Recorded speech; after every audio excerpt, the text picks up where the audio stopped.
Dawn breaks over Mesquite Street in Laredo, Texas. Police cars line the modest neighborhood as Detective Rosa Hernandez approaches a small beige house. In a town where everyone knows everyone, some secrets are worth killing for. Officer Martinez met her at the door, his usually steady hands trembling slightly. Victim is Marissa Salinas, 34 years old, he said, his voice barely above a whisper. Pregnant. Multiple stab wounds. Husband found her this morning. The kitchen still smelled of last night's dinner. Enchiladas that would never be eaten. Blood had pooled beneath the island where Marissa had fallen, her hand still reaching toward the phone she'd never managed to dial. This wasn't a robbery or random violence. This was someone's obsession turned deadly. 6 months earlier, Marissa Salinas had been juggling motherhood and ambition with the skill of a circus performer. At 34, she possessed natural charisma that made people remember her name, a quality that served her well as office administrator at Castaneda Logistics, but would ultimately prove to be her downfall. Her mornings always began the same way, wrestling 8-year-old Sophia into her school uniform while 5-year-old Miguel demanded chocolate chip pancakes. The pregnancy made her nauseous, but Marissa powered through, driven by the relentless mathematics of modern motherhood. Private school tuition, mortgage payments, car repairs, the numbers never added up in their favor. "Memmy, why do you always look so tired?" Sophia had asked one morning, her innocent question cutting deeper than any criticism about Marissa being always working, never home enough. Marissa felt the weight of her family's future on her shoulders every waking moment. She wanted more than survival for her children. She wanted opportunity. College funds, dance lessons, a house where gunshots weren't background noise. Her own mother had cleaned houses her entire life, and Marissa had sworn her children would have choices she'd never had. The pregnancy had complicated everything. At 4 months along, complications required specialist care their insurance barely covered. The maternal fetal medicine specialist in San Antonio cost $300 per visit. Each appointment reminded her that their financial situation wasn't just uncomfortable, it was becoming dangerous. Edward Castaneda had built his logistics empire one truck at a time, starting 43 years ago when Laredo was still a sleepy border town. Now 6'7", he commanded a fleet moving goods across Texas and into Mexico, his weathered hands still steady on the wheel of power. Cancer had taken Carmen slowly, each chemotherapy session stealing more of the vibrant woman who had been his partner for 42 years. She had been his anchor, the one person who could calm his legendary temper and soften his stubborn pride. Her death 3 years ago had left Edward adrift in a world that suddenly felt too big and too empty. His adult children lived their own lives in Houston and Dallas. They called dutifully every Sunday, but their conversations felt rehearsed, polite inquiries that barely scratched the surface of his loneliness. Edward understood that his grief was his burden to bear. At Castaneda Logistics, Edward was known for demanding but fair leadership. He remembered every worker's name, their children's birthdays, their personal struggles. But it was Marissa who had caught his attention in ways that made him question his own motivations. The daily interactions had started innocently enough. Coffee conversations about weekend plans, compliments on her professional attire, personal questions that seemed like genuine concern from a caring employer. Edward found excuses to extend their conversations, assigning special projects requiring one-on-one meetings. "You're so much more capable than the others," he told her one evening as she stayed late. "I don't know how this place would function without you." The compliments came more frequently, eye contact lasted longer, and Edward began finding reasons to place his hand on her shoulder when reviewing documents. Marissa, focused on providing for her family, initially brushed off the attention as harmless flattery from a lonely widower. Diego Salinas had loved Marissa since they were 17, sitting in chemistry class at Nixon High School. 12 years of marriage hadn't dimmed his pride in being married to the smartest, most beautiful woman he'd ever known, even if that pride was increasingly shadowed by his inability to provide the life she deserved. At 36, Diego's calloused hands told the story of construction work since 18. The economic downturn had hit hard, and steady work had become elusive. The worst part wasn't financial stress. It was watching Marissa carry burdens that should have been his. When Marissa mentioned the business trip to San Antonio, Diego's first instinct was to say no. Something about how her boss looked at his wife made him uncomfortable. Too much attention. Too much familiarity. But the overtime pay would cover Sophia's school fees, and Marissa assured him it was strictly professional. Mr. Castaneda specifically requested me because I handled the Patterson account so well, she'd explained. Separate hotel rooms, of course. It's just business, Diego. Trust between them had been built over years of shared struggles. Diego had no reason to doubt his wife's integrity, and every reason to hope this opportunity might lead to better things. As Marissa's rental car pulled out Friday morning, neither realized they were setting in motion events that would end with Detective Hernandez standing over a blood-soaked kitchen floor, trying to piece together how love, desperation, and obsession had combined to create the perfect storm for murder. The Marriott San Antonio gleamed in the Texas heat as Edward's black Escalade pulled up to the valet stand. Marissa clutched her conference materials, trying to calm the butterflies in her stomach. This was her chance to prove herself professionally, nothing more. The first day proceeded exactly as expected. Marissa took detailed notes during supply chain seminars, networked with potential clients, and demonstrated the competence that had made her indispensable at Castaneda Logistics. Edward watched with evident pride as she handled complex questions with ease, her natural intelligence shining despite her lack of formal business training. That evening at the hotel's upscale restaurant, Edward praised her performance while Marissa showed family photos and talked about her children's futures.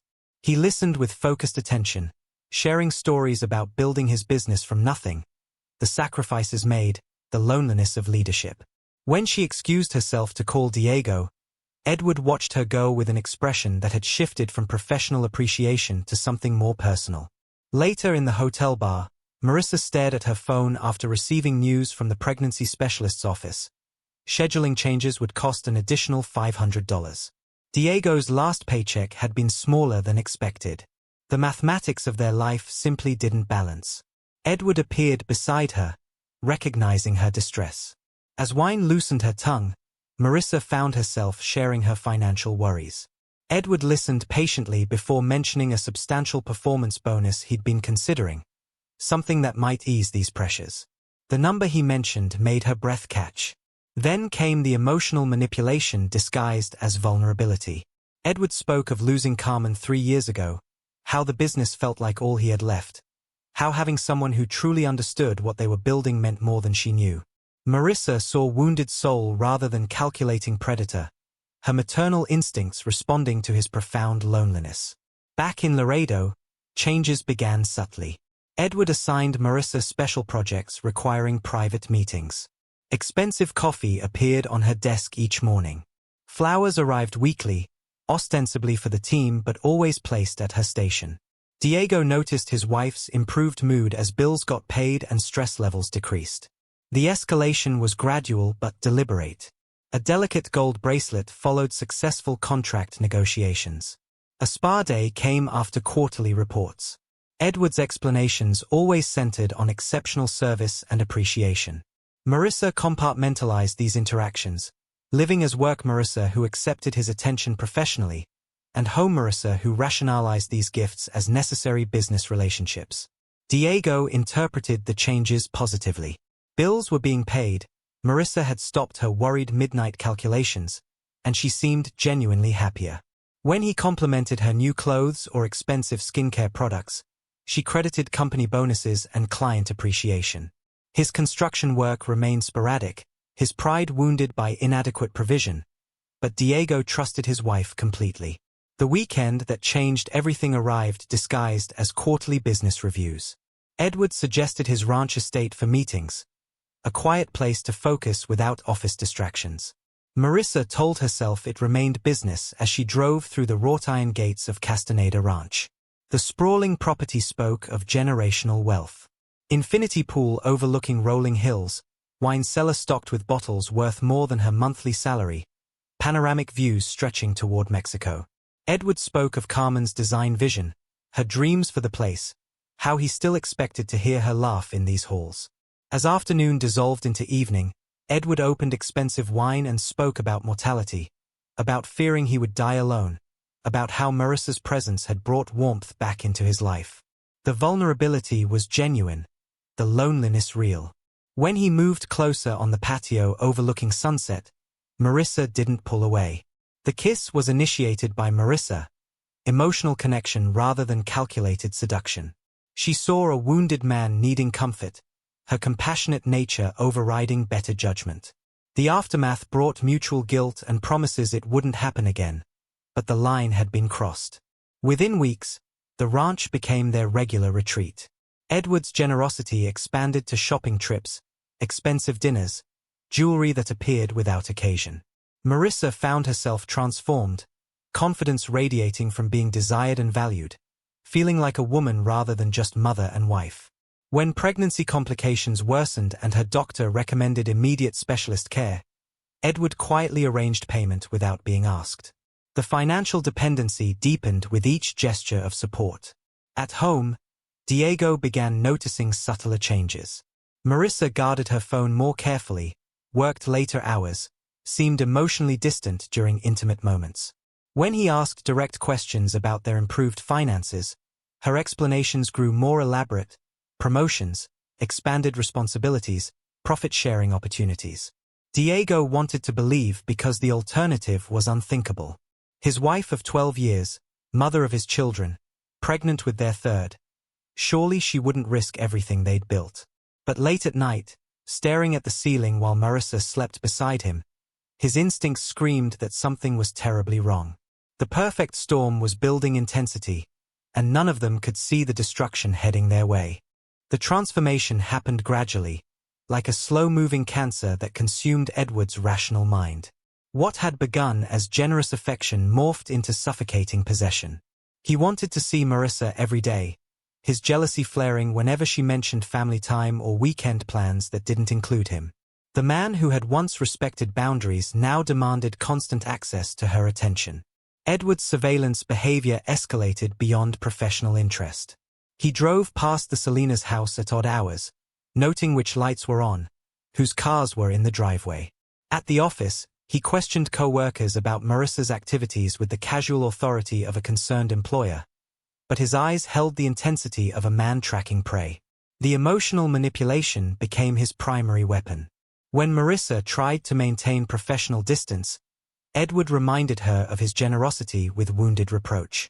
He spoke of sleepless nights spent thinking about her, of how she had given his life meaning again after years of emptiness. The guilt was carefully calibrated, designed to make her feel responsible for his emotional well-being. Future planning consumed his thoughts.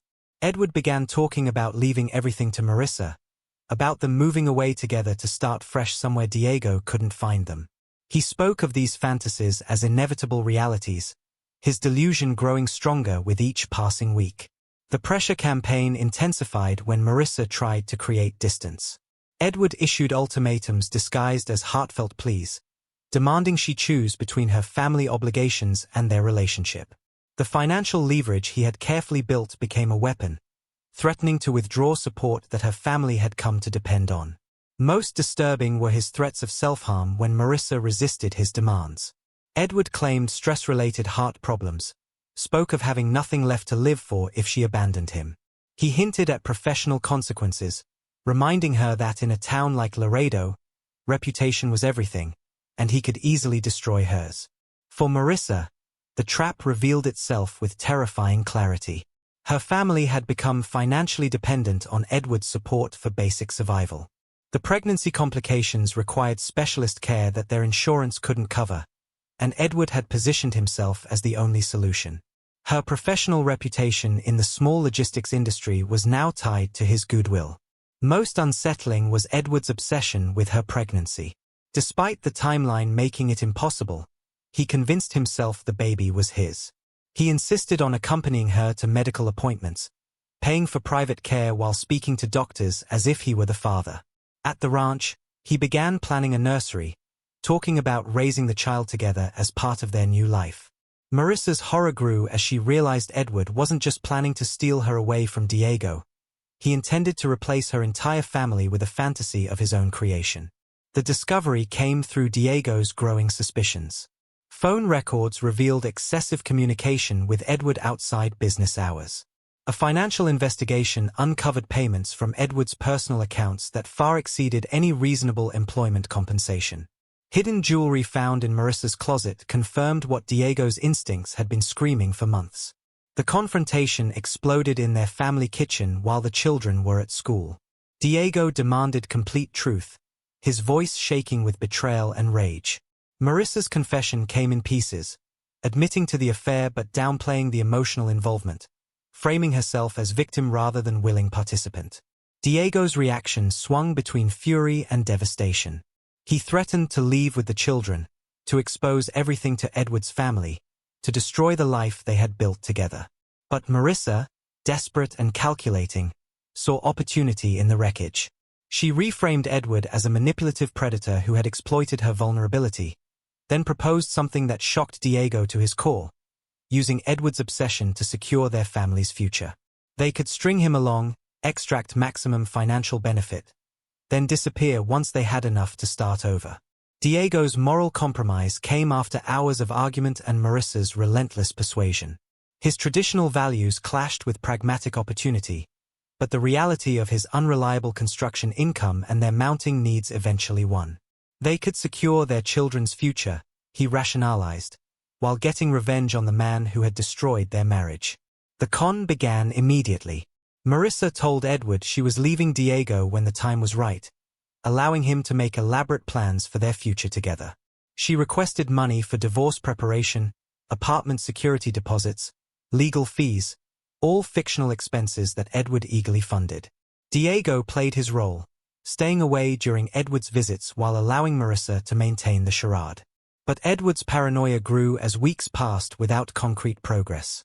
The divorce timeline kept extending, Marissa seemed less emotionally invested, and he began calculating how much money he had given without tangible results. His surveillance intensified, watching both Marissa and Diego more carefully. The breaking point came on a Saturday afternoon at Laredo Mall. Edward witnessed the scene that shattered his delusions. Diego and Marissa shopping together, laughing, holding hands like the happy couple they had always been. When Marissa touched her pregnant belly and Diego kissed her forehead with obvious love and pride, Edward understood with crystal clarity that he had been completely manipulated. Standing in that mall, watching the woman he believed loved him perform affection with her husband, Edward's rational mind finally snapped. Rage, humiliation, and wounded pride consumed him entirely. If he couldn't have Marissa, he would destroy the fantasy she had built at his expense. The opportunity came when Diego's construction job required overnight travel. The children were staying with Marissa's grandmother, leaving her alone and vulnerable. Edward arrived unannounced that evening, claiming important business to discuss, his mind already past the point of rational thought. Edward's black Escalade pulled into the Salinas driveway at 7:30, the October evening still warm with residual Texas heat. Marissa was preparing a simple dinner for one, humming softly as she seasoned chicken in the quiet kitchen. When the doorbell rang, she wiped her hands on her apron and opened the door with the same welcoming smile she had given him hundreds of times before. His demeanor appeared perfectly normal, calm, professional, even apologetic for the unexpected visit. Edward asked about her pregnancy with grandfatherly concern, complimented the smell of her cooking, and requested a few minutes to discuss an urgent business matter. Marissa invited him in without hesitation, still believing she maintained control over their relationship and his emotions. They settled at the kitchen table where she had shared countless family meals. Edward's voice remained steady as he made small talk about weekend plans and Monday's schedule. Marissa relaxed, interpreting his visit as further evidence of his dependence on her emotional support. She had no way of knowing that behind his composed exterior, volcanic rage was building pressure. The shift came without warning. Edward reached into his jacket and produced printed photographs, clear images of her and Diego at the mall, laughing together, holding hands, radiating the genuine affection of a couple very much in love. Marissa's face went white as she recognized the moment that had shattered Edward's delusions. Next came bank statements documenting every payment he had made to their accounts over the past months. The evidence was damning and comprehensive, showing the systematic way they had extracted money while feeding him false hopes. Edward spread the papers across her kitchen table like a prosecutor presenting his case. Marissa's first instinct was denial, then deflection. She attempted to maintain innocence, claiming the photos were taken out of context, that the financial arrangements were legitimate business transactions. But Edward's calm fury cut through her protestations like a blade. His voice never rose, but his words carried the weight of absolute betrayal. He spoke of loving her more than his own children, of how she had made him believe he mattered to someone again after years of devastating loneliness. The betrayal went beyond money. She had taken his heart, his dignity, his hope for a meaningful future. Every tender moment between them had been calculated manipulation, every promise a lie designed to extract maximum benefit. Desperate now, Marissa attempted to resurrect the emotional connection that had made their relationship possible. She spoke of genuine feelings, claimed she really had planned to leave Diego eventually, blamed circumstances beyond her control. The pregnancy hormones, family pressure, the complex emotions of carrying a child, all became excuses for her deception. Her fatal mistake came when panic overwhelmed strategy.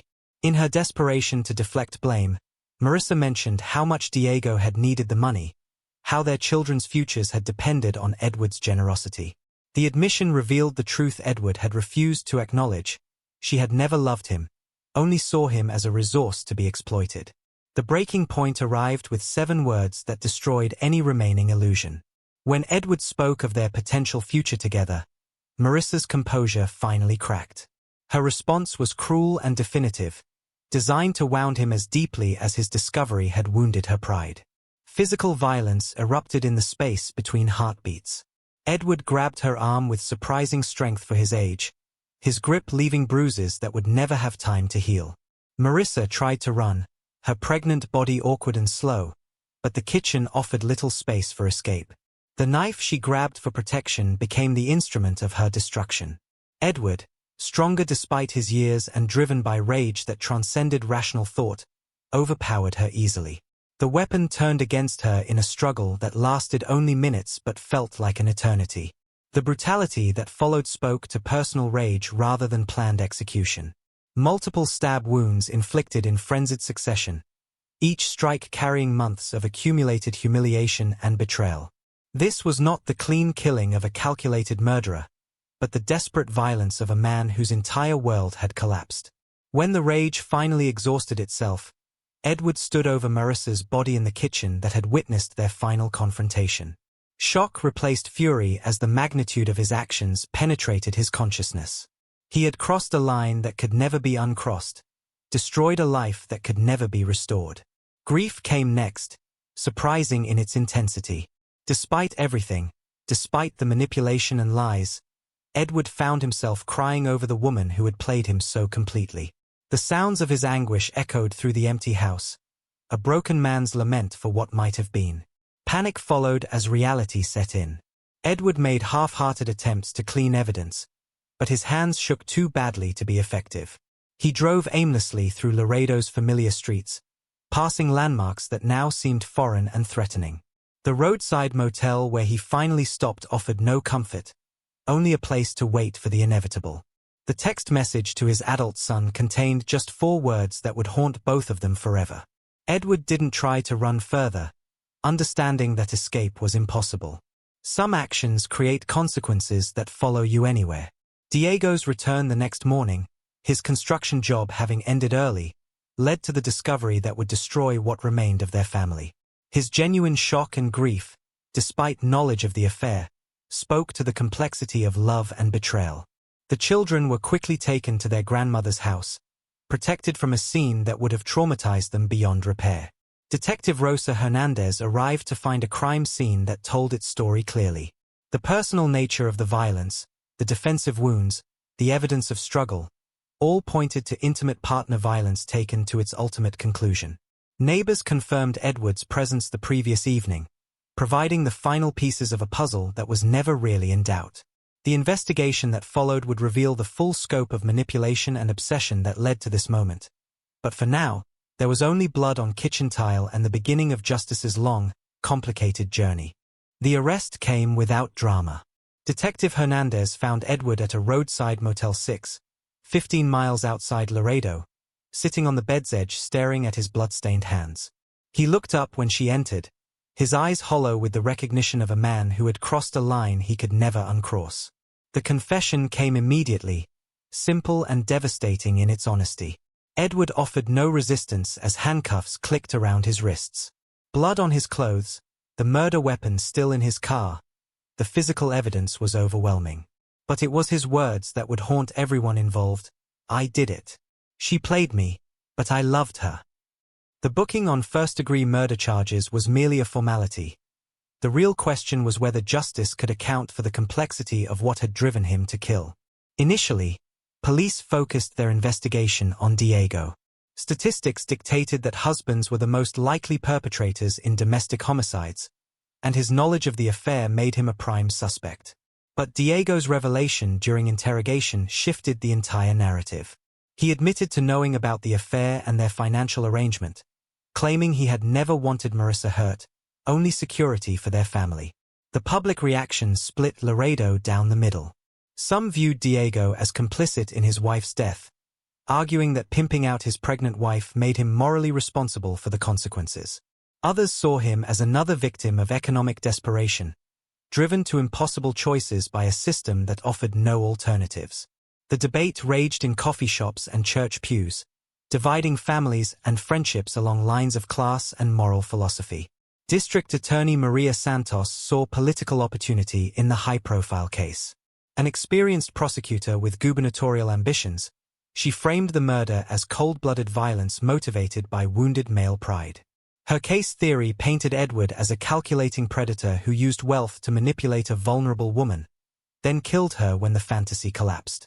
The evidence seemed overwhelming: physical proof, confession, financial records documenting systematic manipulation.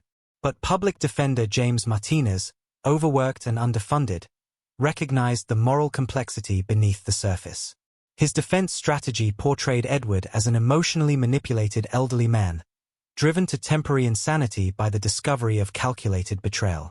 Martinez painted Marissa and Diego as con artists who exploited a grieving widower's vulnerability, extracting hundreds of thousands of dollars while feeding him false hope. The trial became a referendum on modern relationships, economic inequality, and the nature of victimhood itself. Diego's testimony proved devastating for both sides. Admitting to the arrangement while denying he wanted violence made him appear both callous and naive. Edward's recorded confession played in the courtroom revealed a man consumed by rage but also genuine anguish over what he had done. A financial expert traced the money flow between Edward's accounts and the Salinas family, documenting systematic extraction that resembled organized fraud more than romantic generosity. Character witnesses presented competing narratives: Edward as grieving widower versus manipulative predator, Marissa as desperate mother versus calculating seductress. The prosecution emphasized Edward's surveillance behavior and escalating threats as evidence of premeditation. The brutal nature of the murder, they argued, revealed months of planning and a calculated decision to destroy what he couldn't possess.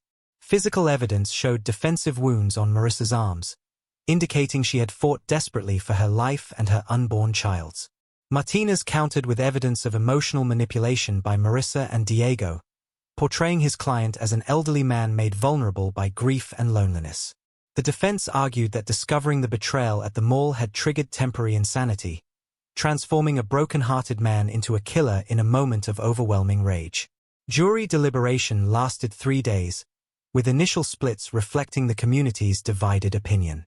Some jurors sympathized with Edward's manipulation by the couple, while others focused on the brutal reality of a pregnant woman stabbed to death in her own kitchen.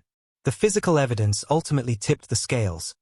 Multiple stab wounds indicated rage beyond any legal definition of temporary insanity. The compromise verdict of second-degree murder rather than first-degree reflected the jury's recognition that passion, not premeditation, had driven the crime. Judge Patricia Vega sentenced Edward to 25 years to life, with parole possible after 20 years. For a 6 to 7-year-old man, it was effectively a death sentence. Edward's final statement in court revealed the tragic delusion that had driven him to murder. "I'm sorry. I loved her, but love made me a monster." He died in prison 3 years later, never seeing parole, his body finally succumbing to the weight of guilt and regret.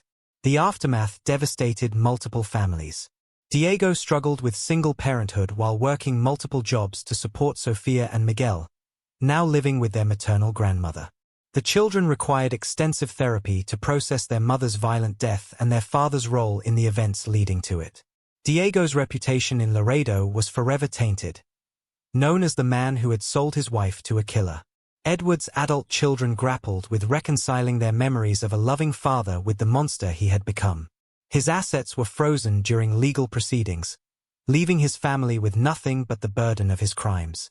The logistics company was sold to pay legal fees and victim compensation, ending a family business built over 4 decades.